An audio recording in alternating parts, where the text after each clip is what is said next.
Welcome back, as tonight we launch a brand new series, Fight Night, in which I give you two cities, we let them go head to head so you can decide which one is best for you. I'm your host, Joe Carmack, and folks, tonight we've got a real banger of a competition for you. We've got two of our deepest seated rivalry cities, these sibling cities themselves, going head to head in a cutthroat competition so you can decide which one mommy's favorite truly is.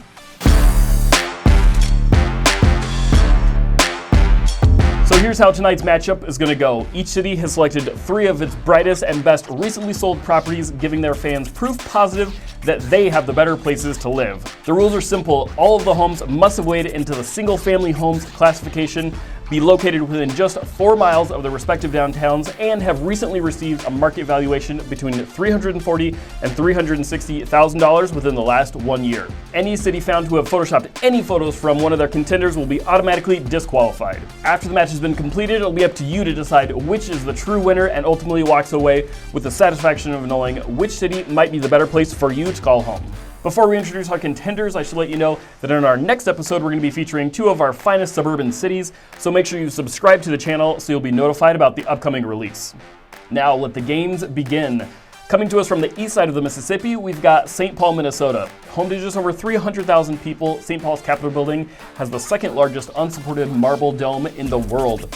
The city is home to many famous characters, including Amelia Earhart and Peanuts creator Charles Schulz, as well as the St. Paul Chamber Orchestra, which has the only full-time orchestra in the U.S. St. Paul is well liked for its many museums, including the Science, Children's, and Minnesota History Museum, and has a host of many concerts, events, and professional sport matches at the Xcel Energy Center. Last, St. Paul is proud to remind its fans that, in fact, it's the one with the most river frontage, coming in a whopping 26 miles of Mississippi shoreline. Now, representing the west side, we've got Minneapolis, Minnesota, proud of its youthful arts and music scene and boasting the birthplace of music legend Prince, and home to the Walker Arts Center, which recently hosted the world's first Internet Cat Video Festival for a staggering 10,000 fans. While St. Paul may host the Red Bull Crash Ice, Minneapolis keeps its residents toasty in the winter with 7 miles of downtown skyways between its buildings, the largest skyway system in the world, and slightly better than St. Paul at a mere 5 miles. Residents thoroughly enjoy getting outside, however, Minneapolis ranking number 3 in the world for the most cycling-friendly urban area in 2014. Now that we know a little more about our competitors, let's get them in the ring.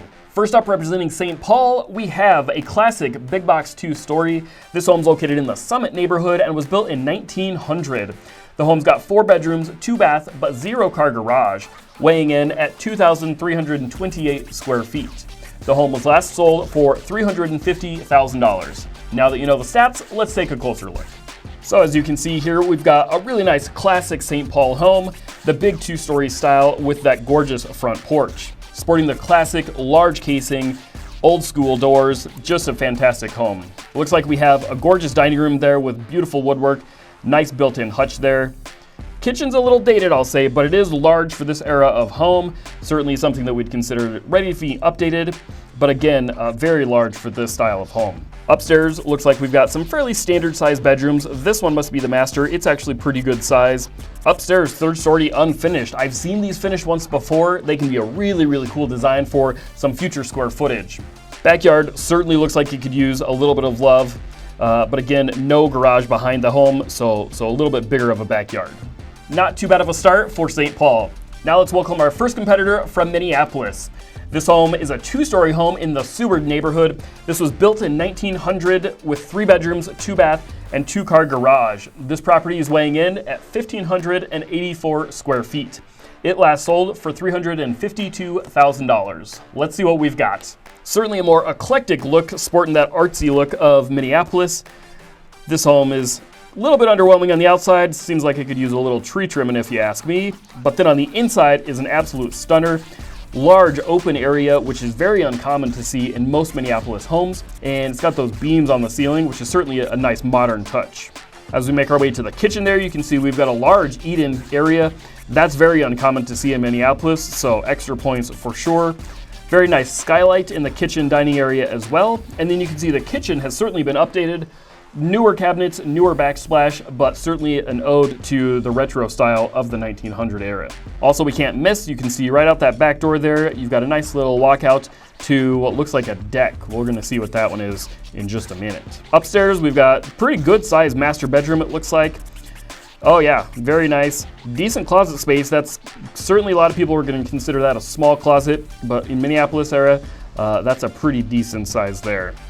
Nice bathroom upstairs, very clean, not necessarily high end, but certainly could be considered move-in ready there. First glance, I thought Minneapolis had photoshopped this property, but it looks like in fact this one has just had different additions done. I'm guessing adding that second story, and then also some nice work outside. Again, landscape could probably be cleaned up a little bit, but overall, really strong contender coming in from Minneapolis. Now let's move to St. Paul's second competitor. This one's a cute little one-story home in the McAllister Groveland neighborhood. Built in 1922, this home's got 4 bedrooms, 2 baths, and 1-car garage. Weighing in at 1,220 square feet, it's certainly on the smaller side, but it was still sold for $349,900. Now that you know the stats, let's move in for a closer look. As you can see here, we've got that typical 1-story. Looks like it's well landscaped, but maybe could use a coat of paint on the outside there.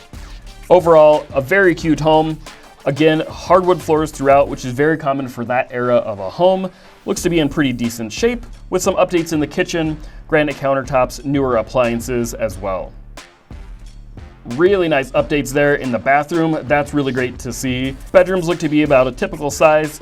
Some that are a little bigger, some that are a little smaller. This one is a 1-story house, but as you'll see, they do have the upstairs finished as well in that attic space, giving you a little bit more square footage there. Backyard, absolutely immaculate. Love seeing that. Beautifully landscaped, and it's got that 1-car garage there. You can see that you can enter from the alleyway behind the home. Overall, I would say that one's very tastefully updated and done, but it's certainly gonna be on the smaller side for finished square feet. Still a great contender coming in second for St. Paul. Second in the ring for Minneapolis, we've got a 1-story in the North Rep neighborhood. This property was built in 1930, has 2 bedrooms, 1 bathroom, and 1-car garage stall, weighing in at just 1,225 square feet. This property was sold for $350,000. Let's take a closer look and see what we've got. Certainly a classic style 1-story we've got here. You can see it's got the stucco, really that discoloration, just needs to be power washed, maybe a coat of paint, but overall, reasonably cute curb appeal out there. As you move into the home, again, hardwood floors throughout, large crown, and those coved over the doorway there is a really nice touch to that era, built in the 1930s. This kitchen as well, seating a little bit of bar top seating there. Looks like the cabinets to me, I don't think those are original. I think those are redone to look like the originals. Again, a really nice taste to the retro vibe of the home, while still updating the property. Ooh, very nice addition. I'm gonna guess this is an addition out back. We're gonna see what we find, but very nice vaulted ceilings there. Walks out there to a little deck, it looks like. So very nice bonus here. Good job, Minneapolis. Nothing in particular about the bedrooms is exceptional there, but just some good standard bedrooms. Ooh, there we go. Very nice bathroom. Again, these people seem to have done a really great job of updating the property while keeping with the era of the home, with the white subway tile, accents, upgrading that glass block window. As we move out to the backyard here, it looks like we've got some really cool landscape there as well. There's that deck off of the addition and a side yard there towards the back of the home. Ah, there we go. Tuck under garage with that addition on top of it. Very nice to see an attached garage, which you don't see a lot of in the Minneapolis area. Overall, very strong contender coming in second for Minneapolis. Finally, for St. Paul, coming in number 3, we've got another nice 2-story stucco home. This one also is in the McAllister Groveland neighborhood. Built in 1926, this property is weighing in at 3 bedrooms, 2 baths, 2-car garage with 1,587 square feet. This one recently sold for $357,500. Now that we know the stats, why don't we move in for a closer look? As you can see, another really nice 2-story style there. Certainly some era styling on the outside of the stucco, really like that. Seems like it's pretty well landscaped there. A little bit dated on the front maybe, but really well taken care of landscape on the outside. This one's porch is enclosed right before you get into this front entryway here. Love seeing those arched openings between the rooms. Very, very typical of this era of home. They do also have nice woodwork with the big crown and casing, but this one's been painted, so if you like that style, been a little updated. As we make our way around through the dining area there, you can see a little bit smaller of a dining room area, but it leads right between the living room and the kitchen there, which is nice to see. You don't always see an open concept like this. And then the kitchen has also been updated. I wouldn't say this is the nicest, highest end, but certainly they made a good effort there in the kitchen. Let's make our way upstairs. Hardwood floors continuing throughout with your bedrooms primarily upstairs, it looks like. This property, you're going to notice, doesn't have a traditional HVAC system. Again, typical of that era, but they've got that window AC unit and a hot water boiler for their radiators. Looks like they've got carpet throughout the upstairs bedrooms there. Typically in this style of home, there's going to be hardwood floors underneath of there. So if that's your preference, you could probably remove the carpets and refinish those hardwood floors underneath.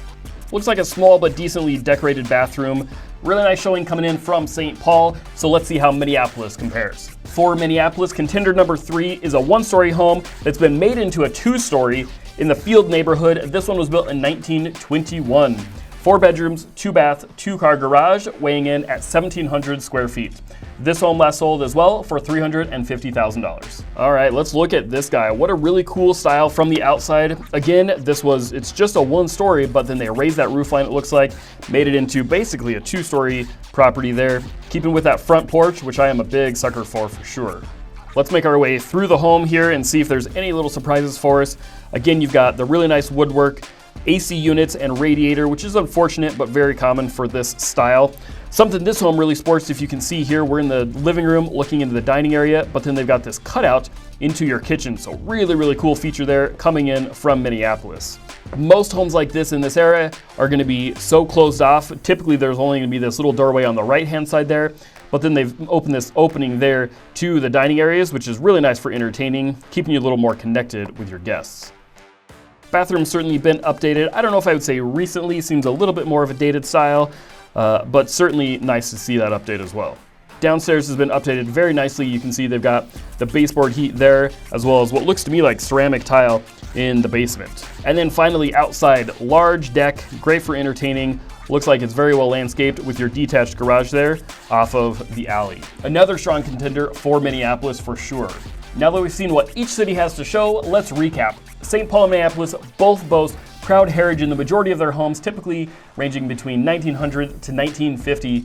Minneapolis comes out ahead in regards to proximity to the number of cool things to do, while St. Paul boasts a lower overall median sales price, making it the more affordable option. Ultimately, the choice is up to you, our loyal viewers. So leave us a comment down below, cast your vote, and let us know which city you feel reigns supreme. And make sure to subscribe, because our next head-to-head battle is going to be coming to you between 2 of our favorite Twin Cities suburbs, where things are sure to get wild. And I'm talking Hy-Vee and Aldi wild. I'm Joe Carmack, your Twin Cities real estate expert, and I'll see you next time.